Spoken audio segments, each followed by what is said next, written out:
Hallo und herzlich willkommen zurück beim German Vibes Podcast.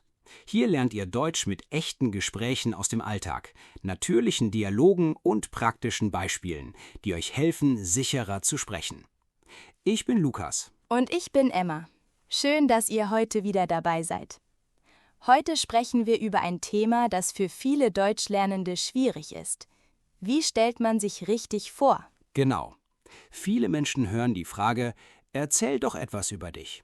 Und plötzlich ist der Kopf leer. Ja, man kennt viele Wörter, aber in diesem Moment weiß man nicht mehr, was man sagen soll. Deshalb geben euch heute einen einfachen Plan. Ihr lernt Schritt für Schritt, wie ihr euch auf Deutsch vorstellen könnt. Egal ob in der Schule, bei einer Sprachprüfung, bei der Arbeit oder beim Kennenlernen neuer Menschen. Und keine Sorge, ihr müsst keine perfekten Sätze auswendig lernen. Es geht darum, natürlich zu sprechen und eine kleine Geschichte über euch selbst zu erzählen. Bevor wir anfangen, haben wir noch eine kleine Bitte. Wenn euch unser Podcast gefällt, unterstützt unseren Kanal mit einem Like und einem Abo. Und schreibt gerne in die Kommentare, wie ihr heißt und aus welchem Land ihr kommt. Schon ein einfacher Satz auf Deutsch ist eine tolle Übung. Ganz genau. Jede kleine Übung bringt euch weiter. Also Emma, warum ist es eigentlich so wichtig, sich gut vorstellen zu können? Weil der erste Eindruck sehr wichtig ist. Wenn man einen neuen Menschen kennenlernt, beginnt fast jedes Gespräch mit einer Vorstellung. Das gilt nicht nur für Freundschaften. Auch bei Sprachprüfungen, Bewerbungsgesprächen oder im Beruf muss man oft etwas über sich erzählen. Ich erinnere mich noch an meinen ersten Deutschkurs. Die Lehrerin sagte, bitte stellen Sie sich vor. Ich war sehr nervös und sagte nur, ich heiße Emma, ich komme aus Kanada. Danach wusste ich nicht mehr weiter. Das kenne ich auch.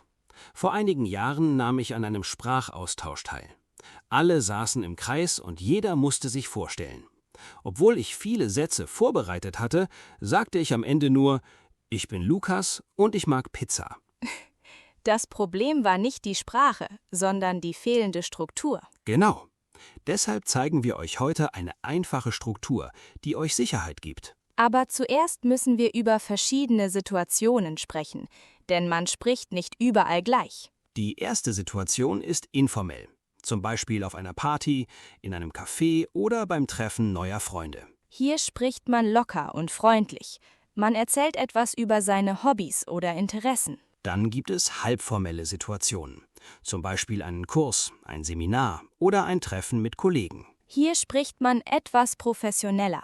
Man erzählt über die Arbeit oder das Studium, bleibt aber freundlich und offen. Und schließlich gibt es formelle Situationen, wie Bewerbungsgespräche oder Prüfungen. Dort sollte man klar und strukturiert sprechen und sich auf wichtige Informationen konzentrieren. Wenn man die Situation kennt, wird das Sprechen viel einfacher. Jetzt können wir anfangen, unsere persönliche Vorstellung Schritt für Schritt aufzubauen. Der erste Schritt ist die Begrüßung. In einer Prüfung kann man sagen, Guten Morgen oder Vielen Dank für die Einladung. Im Alltag sind Hallo, Hi oder Schön, dich kennenzulernen ganz natürlich. Danach nennt man seinen Namen.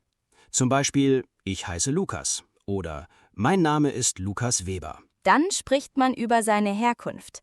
Man kann sagen, ich komme aus Kanada oder ich komme aus Toronto in Kanada.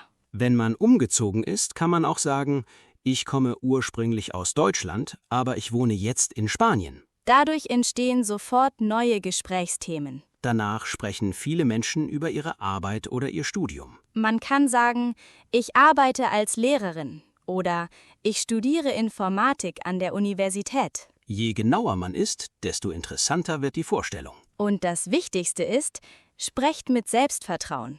Jeder Beruf und jedes Studium ist wertvoll. Damit haben wir schon die ersten Bausteine.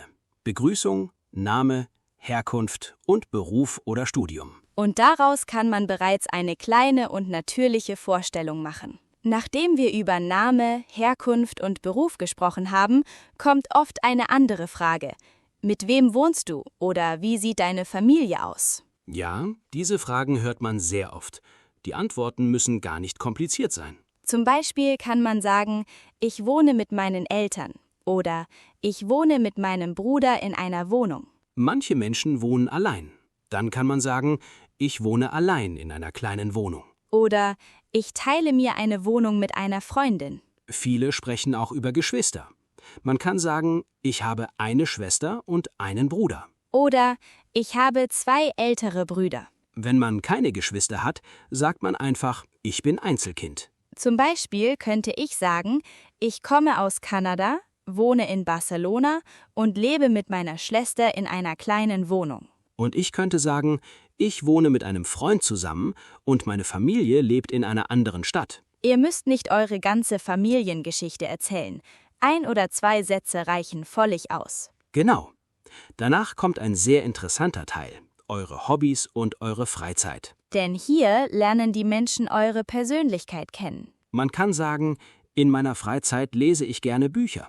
Oder ich gehe gern spazieren. Eine sehr nützliche Redeweise ist, ich interessiere mich für. Zum Beispiel, ich interessiere mich für Musik. Oder ich interessiere mich für Fotografie. Man kann auch sagen, ich bin ein großer Fan von Fußball. Oder ich bin ein großer Fan von koreanischen Serien. Das erzählt sofort etwas über eure Interessen. Außerdem hilft es dem Gesprächspartner, weitere Fragen zu stellen. Zum Beispiel, welche Musik hörst du? Oder welchen Sport machst du? Ich persönlich lese sehr gern Bücher und gehe oft am Strand spazieren. Und ich gehe gern ins Fitnessstudio und spiele manchmal Videospiele. Es ist auch interessant, über Dinge zu sprechen, die man mag oder nicht mag. Zum Beispiel, ich liebe Kaffee, aber ich mag frühes Aufstehen nicht. Oder ich mag Hunde, aber ich esse kein scharfes Essen. Solche kleinen Details machen eure Vorstellung persönlicher. Ihr stellt euch vor, ihr sitzt in einem Café und lernt jemanden kennen. Wenn ihr nur euren Namen sagt, endet das Gespräch schnell. Wenn ihr aber sagt, ich spiele Gitarre und wandere gern in den Bergen, dann entstehen sofort neue Gespräche. Genau das ist das Ziel. Eine Vorstellung soll nicht perfekt sein. Sie soll ein Gespräch beginnen. Jetzt denkt einmal über euch selbst nach. Wie beginnt euer Tag? Welche Hobbys habt ihr? Welche Eigenschaften beschreiben euch? Seid ihr eher ruhig oder gesprächig? Seid ihr kreativ, sportlich oder neugierig? Schreibt eure Antworten vielleicht auf ein Blatt Papier. Und jetzt geht es um die Zukunft. Ziele, Träume und darum, wie man aus allen Bausteinen eine komplette Vorstellung macht. Jetzt haben wir schon über unseren Alltag, unsere Familie, unsere Hobbys und unsere Persönlichkeit gesprochen. Aber viele Gespräche gehen irgendwann noch einen Schritt weiter. Denn Menschen interessieren sich nicht nur dafür, wer wir heute sind, sondern auch dafür, wer wir in Zukunft sein möchten. Genau, und deshalb hört man oft Fragen wie, was sind deine Pläne für die Zukunft? Was möchtest du später machen? Oder warum lernst du eigentlich Deutsch? Viele Lernende bekommen bei diesen Fragen sofort Stress, obwohl die Antwort eigentlich ganz einfach sein kann. Man braucht keinen perfekten Lebensplan und auch keine genaue Vorstellung von den nächsten 20 Jahren. Es reicht schon, wenn man über einen Traum, ein Ziel oder einen Wunsch spricht, denn diese Dinge zeigen anderen Menschen, was einem wichtig ist.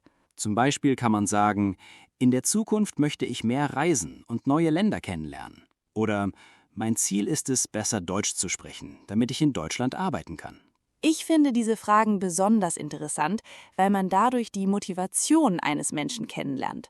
Wenn jemand sagt, dass er Deutsch lernt, um an einer Universität zu studieren, dann ist das etwas ganz anderes, als wenn jemand Deutsch lernt, weil er deutsche Filme liebt oder gerne reisen möchte. Warum lernst du eigentlich Sprachen, Emma? Für mich bedeutet eine Sprache Freiheit. Wenn ich eine neue Sprache lerne, kann ich neue Menschen kennenlernen, andere Kulturen verstehen und mich in verschiedenen Ländern viel selbstständiger bewegen. Deshalb versuche ich immer, jeden Tag ein bisschen zu lernen. Das gefällt mir sehr. Bei mir war es ähnlich. Als ich jünger war, wollte ich einfach nur Filme und Serien ohne Untertitel verstehen. Aber später habe ich gemerkt, dass Sprachen viel mehr sind als nur Wörter und Grammatik. Sie verbinden Menschen. Genau. Und deshalb ist die eigene Geschichte so wichtig.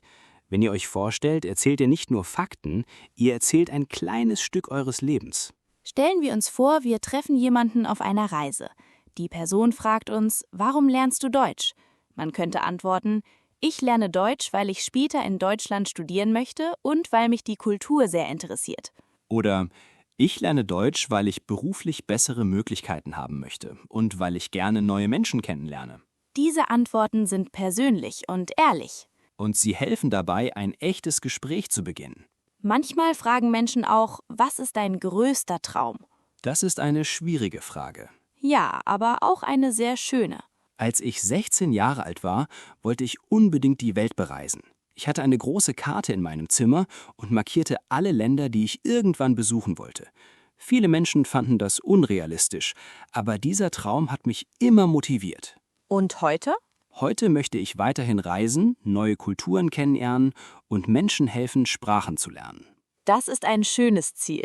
Als ich jünger war, wollte ich Schriftstellerin werden. Ich schrieb kleine Geschichten und stellte mir vor, dass Menschen auf der ganzen Welt meine Bücher lesen würden. Schreibst du heute noch? Ja, manchmal. Vor allem, wenn ich viel Zeit habe oder wenn mich etwas inspiriert. Ich glaube, dass man alte Träume nie ganz verliert. Das stimmt. Manche Träume verändern sich, aber sie verschwinden nicht.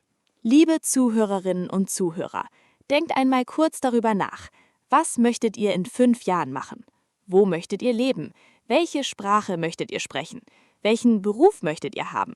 Vielleicht möchtet ihr Lehrer werden, vielleicht Ingenieurin, Arzt, Designerin oder Unternehmerin. Vielleicht möchtet ihr einfach reisen und die Welt entdecken. Jede Antwort ist richtig. Und genau diese Wünsche machen eure Vorstellung interessanter. Jetzt haben wir schon viele Bausteine gesammelt. Euren Namen, eure Herkunft, eure Familie, euren Alltag, eure Hobbys, eure Persönlichkeit und eure Zukunftspläne. Das bedeutet, dass ihr jetzt genug Material habt, um eure eigene Geschichte zu erzählen. Man muss dabei nicht alles benutzen. Manchmal reichen 5 oder 6 Informationen vollkommen aus. Zum Beispiel könnte jemand sagen: Ich heiße Karim, komme aus Marokko und studiere Informatik. Ich wohne mit meiner Familie, spiele gern Fußball und lerne Deutsch, weil ich später in Deutschland arbeiten möchte. Das ist bereits eine sehr gute Vorstellung. Und wenn man mehr Zeit hat, kann man weitere Informationen hinzufügen. Weißt du, Lukas, ich glaube, dass viele Lernende zu viel Angst davor haben, Fehler zu machen. Ja, das sehe ich auch. Viele warten auf den perfekten Moment. Aber dieser perfekte Moment kommt oft nie. Die besten Sprecher sind meistens nicht die Menschen mit der perfekten Grammatik, sondern die Menschen, die den Mut haben zu sprechen. Als ich Deutsch lernte, machte ich ständig Fehler. Manchmal benutzte ich das falsche Wort oder die falsche Zeitform. Trotzdem sprach ich weiter. Und genau dadurch wird man besser. Wenn ihr also heute nur 3 Sätze über euch sagen könnt, dann sind diese 3 Sätze bereits ein großer Erfolg. Nächste Woche werden es vielleicht 5 Sätze sein. Und einige Monate später könnt ihr vielleicht schon mehrere Minuten über euch selbst sprechen. Ich finde es immer schön, wenn Lernende ihre eigene Entwicklung sehen. Am Anfang sagen sie vielleicht nur, ich heiße Sarah. Einige Monate später sagen sie: Ich heiße Sarah, komme aus Marokko, studiere Wirtschaft, lese gerne Bücher und möchte später im Ausland arbeiten. Das ist ein großer Unterschied. Und dieser Unterschied entsteht durch kleine Schritte. Jetzt fehlt nur noch ein letzter Schritt. Jetzt zeigen wir unsere vollständigen Vorstellungen und wie alle diese Bausteine zusammen eine natürliche und flüssige Geschichte ergeben können. Außerdem wird Alex wie immer einige wichtige Wörter und Ausdrücke aus dieser Folge erklären, damit ihr sie leichter verstehen und selbst benutzen könnt. Jetzt ist der Moment gekommen, an dem wir alle Bausteine zusammenbringen und zeigen, wie eine natürliche Vorstellung auf Deutsch klingen kann. Viele Lernende denken, dass sie lange und komplizierte Sätze brauchen, aber eigentlich geht es nur darum, seine Geschichte ruhig und Schritt für Schritt zu erzählen. Genau, deshalb hören wir jetzt zuerst Emmas vollständige Vorstellung. Achte darauf, wie sie die verschiedenen Teile verbindet und wie natürlich die Übergänge klingen. Hallo zusammen. Mein Name ist Emma und ich komme ursprünglich aus Kanada, aber seit einigen Jahren lebe ich in Barcelona, weil ich die Stadt, das Klima und die entspannte Atmosphäre sehr mag. Ich arbeite als Sprachtrainerin und Podcast-Moderatorin und ich liebe meinen Beruf, weil ich jeden Tag Menschen aus verschiedenen Ländern kennenlernen und ihnen beim Lernen helfen kann.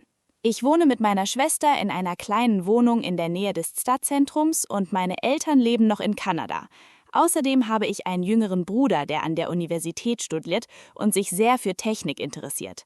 In meiner Freizeit lese ich sehr gern Bücher, gehe lange spazieren und verbringe viel Zeit am Meer, weil mich die Natur entspannt und mir neue Energie gibt. Besonders am Wochenende sitze ich gern in einem kleinen Café, trinke Tee und lese einige Kapitel eines interessanten Buches. Unter der Woche beginne ich meinen Tag normalerweise sehr früh. Ich stehe gegen 6:30 auf, bereite mir eine Tasse Tee zu und plane meinen Arbeitstag. Danach arbeite ich, unterrichte und verbringe den Abend entweder mit Freunden oder beim Sport. Ich würde mich selbst als freundliche, ruhige und neugierige Person beschreiben.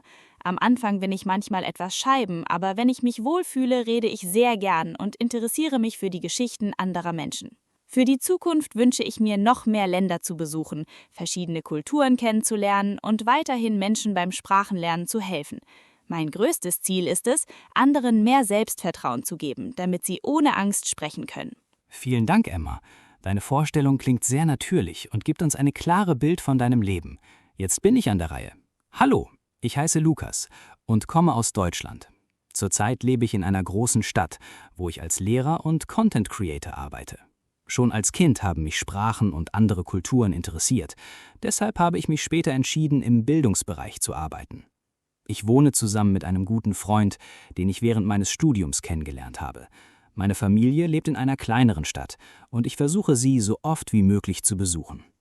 In meiner Freizeit gehe ich gern ins Fitnessstudio, schaue Fußballspiele und spiele manchmal Videospiele, um mich nach einem langen Arbeitstag zu entspannen. Außerdem höre ich sehr gern Podcasts und lese Bücher über Geschichte und persönliche Entwicklung. Mein Alltag beginnt meistens mit einer großen Tasse Kaffee, weil ich morgens oft noch sehr müde bin. Danach arbeite ich, unterrichte und verbringe den Abend entweder mit Freunden oder beim Sport. Ich würde mich als geduldige, neugierige und freundliche Person beschreiben. Meine Freunde sagen oft, dass ich gut zuhören kann und immer versuche, anderen Menschen zu helfen. In der Zukunft möchte ich noch mehr reisen, neue Projekte entwickeln und vielleicht eine Zeit lang in einem anderen Land leben, um neue Erfahrungen zu sammeln und weitere Sprachen zu lernen. Ihr seht also, dass eine gute Vorstellung nicht aus komplizierten Wörtern besteht. Sie besteht aus kleinen Teilen, die zusammen eure persönliche Geschichte erzählen. Und jetzt möchten wir euch eine kleine Aufgabe geben. Versucht heute 5 oder 6 Sätze über euch selbst zu schreiben. Schreibt euren Namen, eure Herkunft, eure Hobbys, euren Alltag und vielleicht auch einen Traum oder ein Ziel für die Zukunft. Je öfter ihr eure eigene Geschichte erzählt, desto einfacher wird es. Und denkt immer daran, niemand erwartet perfekte Grammatik. Menschen möchten euch kennenlernen und eure Geschichte hören. Und jetzt fehlt nur noch ein letzter Schritt. Hallo zusammen, ich bin Alex. Jetzt schauen wir uns einige wichtige Wörter aus dieser Folge genauer an. Ich werde jedes Wort langsam aussprechen, dann wiederholen wir es zusammen und danach erkläre ich euch die Bedeutung mit einfachen Beispielen. Seid ihr bereit? Dann legen wir los. 1. Die Zukunft. Unser erstes Wort ist die Zukunft. Noch einmal. Die Zukunft. Und noch einmal, langsam, die Zukunft. Die Zukunft bedeutet die Zeit, die nach heute kommt. Sie beschreibt alles, was morgen, nächstes Jahr oder später passieren kann. Zum Beispiel: In der Zukunft möchte ich in Deutschland studieren. Das bedeutet, dass diese Person einen Plan oder einen Traum für später hat. Ein weiteres Beispiel: Meine Zukunft ist mir sehr wichtig. Wenn ihr über eure Ziele oder Träume sprecht, benutzt ihr oft dieses Wort. Jetzt seid ihr dran. Die Zukunft. Noch einmal: die Zukunft. 2. Das Ziel. Das zweite Wort ist das Ziel. Noch einmal: das Ziel. Langsam: das Ziel. Ein Ziel ist etwas, das man erreichen möchte. Jeder Mensch hat Ziele. Manche Menschen möchten eine Sprache lernen, andere möchten reisen oder einen guten Beruf finden. Zum Beispiel: Mein Ziel ist es, fließend Deutsch zu sprechen. Oder: Sein Ziel ist es, Arzt zu werden. Wenn ihr Deutsch lernt, habt ihr wahrscheinlich auch ein Ziel. Vielleicht möchtet ihr eine Prüfung bestehen oder in Deutschland arbeiten. Wiederholt bitte das Ziel. Noch einmal: das Ziel. 3. Neugierig. Das nächste Wort ist neugierig. Noch einmal: neugierig. Langsam: neugierig. Neugierig bedeutet, dass man neue Dinge lernen oder entdecken möchte. Neugierige Menschen stellen viele Fragen und interessieren sich für die Welt. Zum Beispiel: Ich bin sehr neugierig und lerne gern neue Sprachen. Oder: Kinder sind oft sehr neugierig. Wenn ihr Deutsch lernt, seid ihr wahrscheinlich neugierige Menschen, denn ihr möchtet neue Dinge entdecken. Jetzt ihr. Neugierig. Noch einmal. Neugierig. 4. Geduldig. Das nächste Wort ist geduldig. Noch einmal. Geduldig. Langsam. Geduldig. Geduldige Menschen bleiben ruhig und geben nicht schnell auf. Sie warten und arbeiten weiter, auch wenn etwas schwierig ist. Zum Beispiel: Ein guter Lehrer ist geduldig. Oder: Man muss beim Deutschlernen geduldig sein. Deutsch zu lernen braucht Zeit, deshalb ist Geduld sehr wichtig. Wiederholt bitte: geduldig. Noch einmal: geduldig. 5. Sich wohlfühlen. Unser nächster Ausdruck ist sich wohlfühlen. Noch einmal: sich wohlfühlen. Langsam: sich wohlfühlen. Das bedeutet, dass man sich gut, sicher und entspannt fühlt. Zum Beispiel: Ich fühle mich in dieser Stadt wohl. Oder: Wenn ich mich wohlfühle, spreche ich viel mehr Deutsch. Viele Menschen sind am Anfang schüchtern, aber wenn sie sich wohlfühlen, sprechen sie mehr. Jetzt wiederholen wir: sich wohlfühlen. Noch einmal: sich wohlfühlen. 6. Die Erfahrung. Das nächste Wort ist die Erfahrung. Noch einmal: die Erfahrung. Langsam: die Erfahrung. Eine Erfahrung ist etwas, das man erlebt und aus dem man lernt. Zum Beispiel: Das Reisen war eine schöne Erfahrung. Oder: Jede neue Sprache ist eine wichtige Erfahrung. Je mehr Erfahrungen ihr macht, desto mehr lernt ihr. Jetzt ihr. Die Erfahrung. Noch einmal: die Erfahrung. 7. Das Selbstvertrauen. Das nächste Wort ist etwas länger: das Selbstvertrauen. Noch einmal: das Selbstvertrauen. Langsam: das Selbstvertrauen. Selbstvertrauen bedeutet, dass man an sich selbst glaubt.